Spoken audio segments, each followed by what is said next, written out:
Lerato goes to her mother to tell her that she was raped while on her way to school. Her mother doesn't know what to do, so she sends her daughter to the chief. Lerato tells her story. The chief tells Lerato that she should go to the health clinic for care, so Lerato goes to the health clinic. She tells her story to the nurse. The nurse informs Lerato that they do not have the medical form and she has to see the Child and Gender Protection Unit at the police station to get one. Lerato goes to the Child and Gender Protection Unit. She tells the police officer her story. She is then able to obtain a medical form.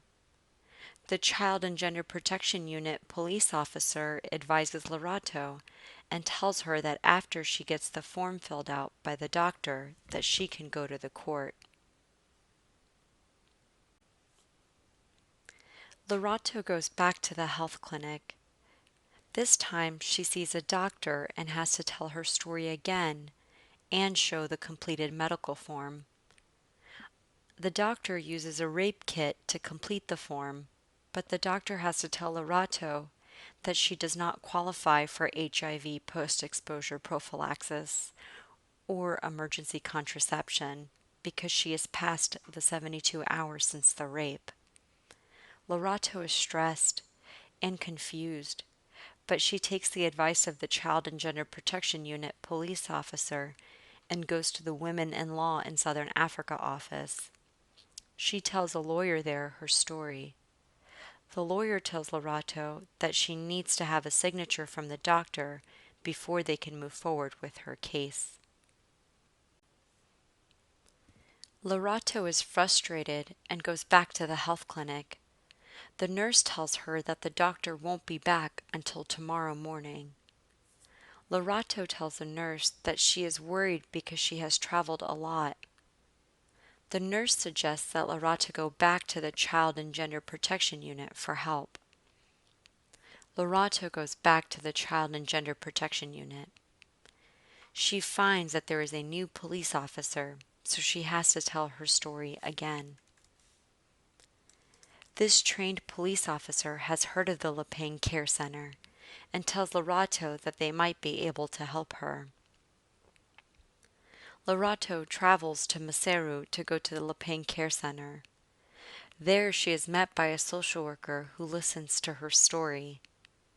The social worker then provides Lerato with case management by first conducting a needs assessment to see if there are any safety risks and what type of services Lerato will need, including health care, a lawyer, and psychosocial counseling.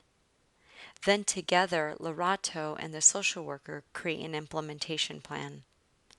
The social worker is not able to follow up because she does not have the capacity to follow up with Lerato's plan.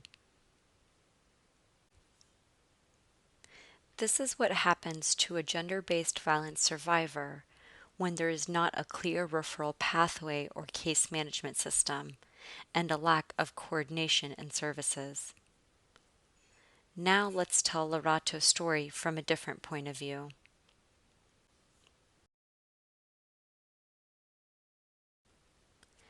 Lerato goes to her mother to tell her that she was raped while on her way to school.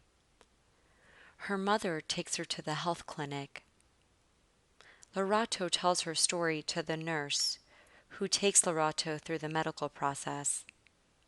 A doctor uses a rape kit to collect evidence, complete the medical form, and provide HIV post-exposure prophylaxis and emergency contraception. The nurse then refers Lerato to a social worker who listens to Lerato's story. The social worker then walks Lerato through the case management system. First, she conducts a needs assessment to see if there are any safety risks and what type of services Lerato will need, including additional health care, housing, a lawyer, and psychosocial counseling. Then together, Lerato and the social worker go through Lerato's options for services and create an implementation plan. The social worker connects with different organizations to make a referral for Lerato. She reaches out to the Women and Law in Southern Africa office for legal advice, and the Child and Gender Protection Unit to fill out the medical form, and the Lepeng Care Center for shelter and counseling. The social worker will then follow up to make sure that services are received. The first time Lerato tried to seek services, there was not a clear referral pathway or case management system.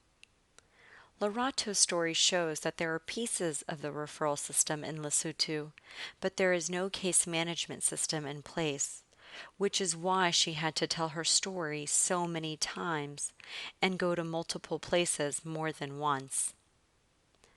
In the second scenario, Lerato told her story less and took fewer steps.